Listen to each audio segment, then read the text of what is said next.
Hello guys and welcome back to another video. In this video I'm gonna show you how you can add Spotify Wrapped on your PC, I mean on your devices. Okay, so first of all you have to go towards your Hostinger app, then you have to delete your Hostinger, like uninstall your Hostinger, and then you have to reinstall it easily. So after installing it you have to log in again using your ID. You can use your uh, old or new ID. If you wish to, you can use any ID and then log into it and simply use your Hostinger, your Spotify, and you can go with it.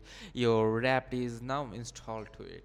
Also, you can just simply update from your App Store or Play Store. If you're using Android or iPhone, you can simply update it and log into it again.